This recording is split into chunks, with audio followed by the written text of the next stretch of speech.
Marine Le Pen, présidente du Front National et candidate à l'élection présidentielle, est ce matin l'invitée de France Inter. Bonjour madame. Bonjour. Quelle est votre analyse de la crise qui secoue la France, l'Europe et même le monde entier depuis quelques jours? Écoutez, ça fait très longtemps que le Front National annonce cette crise. C'est pas de gloire particulière d'ailleurs, ni de laurier à nous tresser. Sauf que nous avons fait une démarche différente de celle des politiques français. Nous sommes allés voir des économistes, des experts qui ne sont pas des économistes du système. Et nous avions prévu le plan d'effondrement du système monétaire international.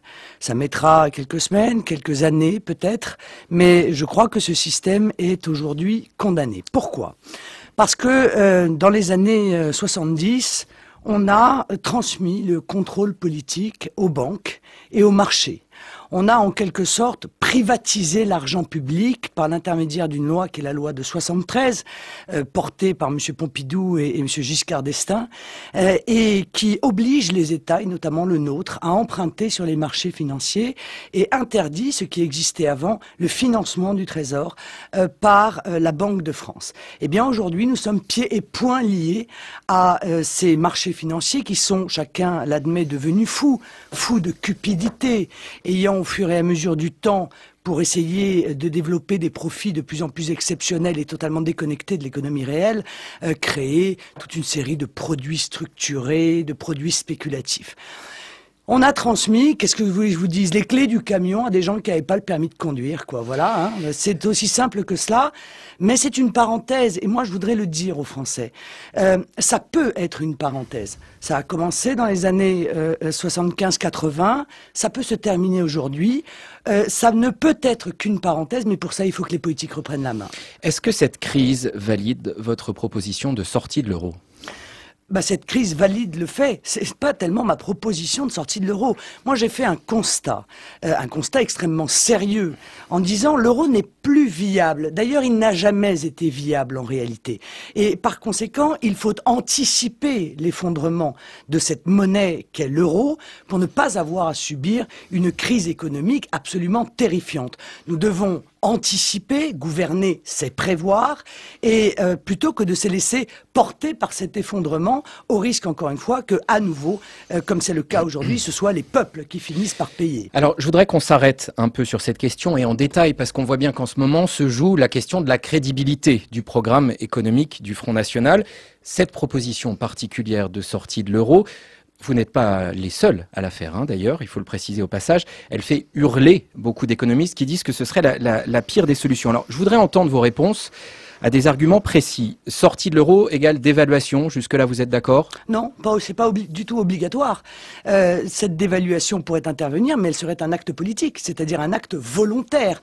Partant du principe que l'euro est surévalué, ce que tout le monde admet, et que ceci est un obstacle considérable à toute une série de phénomènes économiques.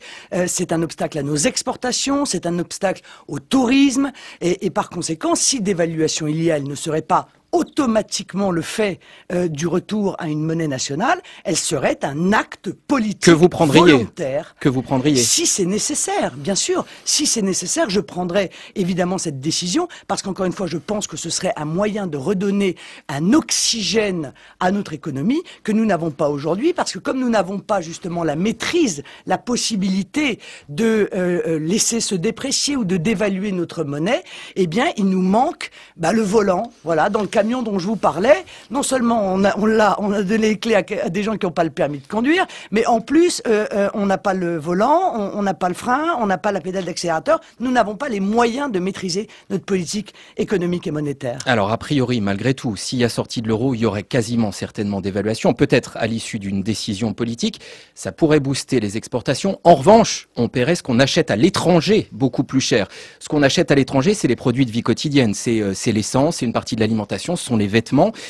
beaucoup plus cher, donc, ce qui grèverait le budget même des familles les plus modestes. Qu'est-ce que vous répondez à cet argument? Qui dit dévaluation dit payer plus cher ce qu'on achète à l'étranger. Oui, je crois que c'est un faux argument, parce que, somme toute, est-ce que les chômeurs se posent cette question-là? Parce que en tout cas, ils regardent leur budget. Oui, mais regardez, la vraie question aujourd'hui, c'est que nous avons un chômage qui est exponentiel. C'est-à-dire que les gens n'ont pas de pouvoir d'achat parce que souvent, ils n'ont pas d'emploi. C'est aussi simple que cela. Il faut donc recréer l'emploi. Or, il m'apparaît que la sortie de l'euro est nécessaire, mais qu'elle n'est pas suffisante. Je n'ai jamais dit que c'était la solution unique qui allait régler l'ensemble des problèmes. Il faut tout un plan économique qui soit cohérent et logique, qui passe par effectivement le retour de la maîtrise de notre monnaie, le retour d'une Banque de France qui puisse prêter au Trésor sans intérêt ou à taux d'intérêt extrêmement bas, mais également une protection de nos frontières, une protection économique de nos frontières. On a le temps de revenir sur tout ça en détail. Réindustrialiser notre pays, ce qui aujourd'hui non seulement n'est pas le cas, mais c'est même l'inverse puisque nous sommes en situation de désindustrialisation massive. On va reprendre en détail notamment sur la question de la réindustrialisation et de la protection des frontières. Juste, vous n'avez pas répondu à ma question sur les conséquences d'une dévaluation et sur le fait qu'on paierait beaucoup plus cher ce qu'on achète à l'étranger. Monsieur, nous payons déjà, encore une fois, très cher. Alors, je vais vous faire deux réponses. La première réponse, c'est sur l'essence, parce que c'est souvent utilisé. Je vous rappelle que 60% du prix de l'essence, ce sont des taxes. Par conséquent, l'État peut parfaitement agir sur le prix de l'essence et agir de manière extrêmement forte. J'avais d'ailleurs proposé, quand il y a eu une explosion du prix de l'essence, la baisse de la TIPP de 20%, contrebalancée par une taxe exceptionnelle sur les profits des grandes entreprises gazières et pétrolières. Je vous signale qu'après ma proposition, c'est la Grande-Bretagne qui l'a mise en œuvre. La France, elle, ne l'a pas mise en œuvre. Est-ce qu'on peut, baisser, sur ce point précis, est-ce qu'on peut, baisser la taxe qui ferait un gros trou dans le budget de l'État? J'entends que vous voulez le compenser. Est-ce qu'on peut taxer les compagnies dans la mesure où l'essentiel de leurs profits sont réalisés à l'étranger? Mais bien entendu, on peut les taxer.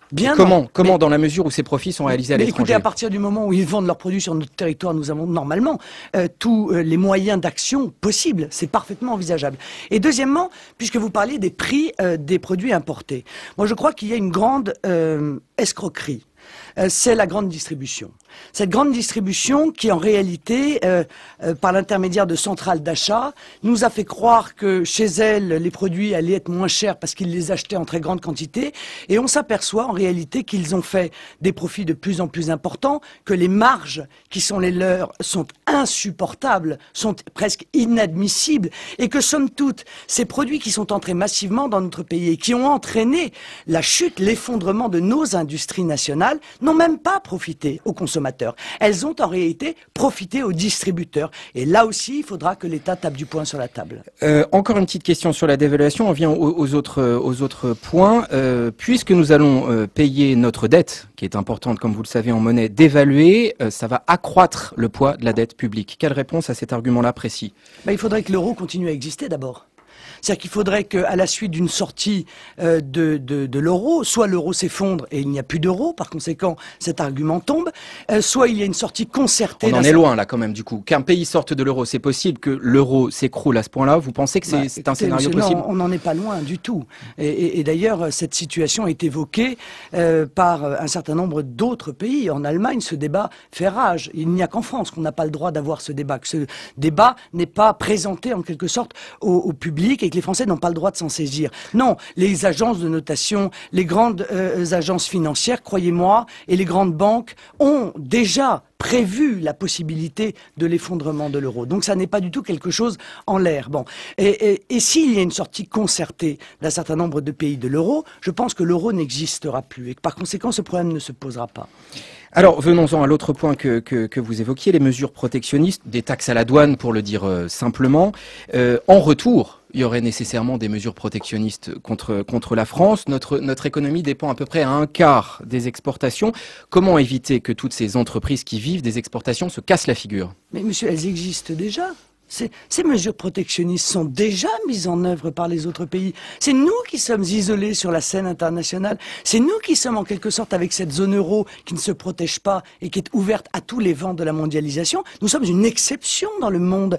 La Chine se protège, les États-Unis se protègent, le Canada se protège. Et régulièrement, lorsque des domaines économiques, des secteurs économiques de ces pays sont en danger, ils prennent des mesures protectionnistes. Ils taxent pour les États-Unis. Ils ont taxé par exemple la l'importation de pneus chinois pour protéger leur économie, etc., etc. Il n'y a que nous, encore une fois, si nous décidions de mettre des protections frontières, nous ne ferions que faire ce que les autres font. Et ce que nous avons fait pendant de nombreuses années.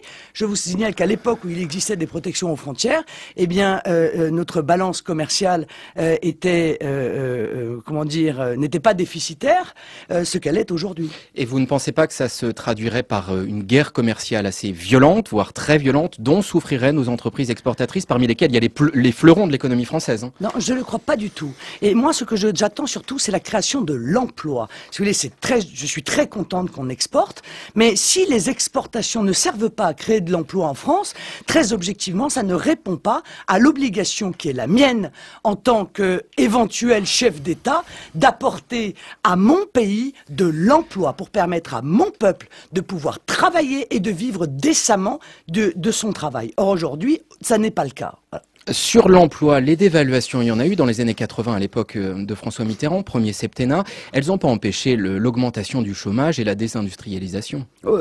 Très honnêtement, il y avait d'autres phénomènes qui étaient en cause en l'occurrence. Et déjà la construction européenne, je vous le signale. Bon, il y a eu En quoi à l'époque la construction européenne?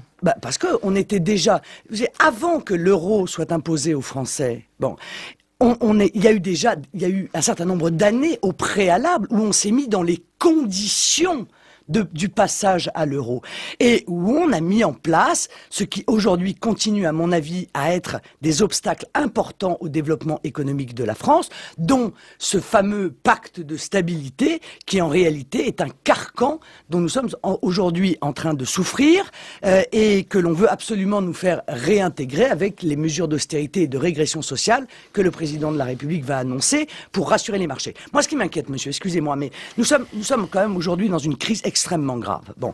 Or, je m'aperçois que le seul objectif de nos responsables politiques, depuis maintenant 4 ans, il ne se pose pas la question de savoir comment est-ce qu'on fait revenir la croissance. Il ne se pose pas la question de savoir comment est-ce qu'on règle le problème du chômage. Non.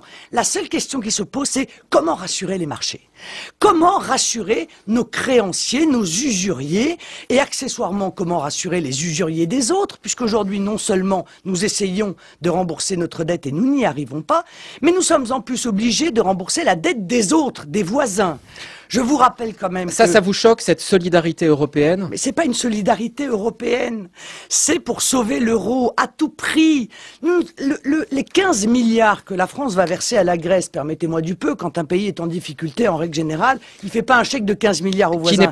Ces 15 milliards, c'est pas un chèque, hein, c'est de l'argent qui est placé en garantie. C'est pas de l'argent qui sort des comptes de l'État. Non, monsieur, c'est de l'argent qui va sortir des comptes de l'État. Absolument pas. Et absolument, et d'ailleurs, il va rentrer dans le calcul de notre dette. Absolument. De notre dette, mais ça n'est pas de l'argent c'est de l'argent qui est en garantie. Non, monsieur, absolument, il va être versé. Il y a une partie, vous avez raison, qui est en garantie, mais il y a une partie qui sera versée. Et ces 15 milliards seront versés. Mais, excusez-moi, on est en train de nous expliquer que le Fonds de solidarité, de stabilité européenne va avoir besoin, d'ici quelque temps, de 2000 à 3000 milliards. Or, la France, c'est 20%. Ça veut dire que nous allons nous engager à éventuellement verser entre 400 et 600 milliards, l'équivalent du budget de l'État. Mais est-ce que vous vous rendez compte de la folie de cette situation ?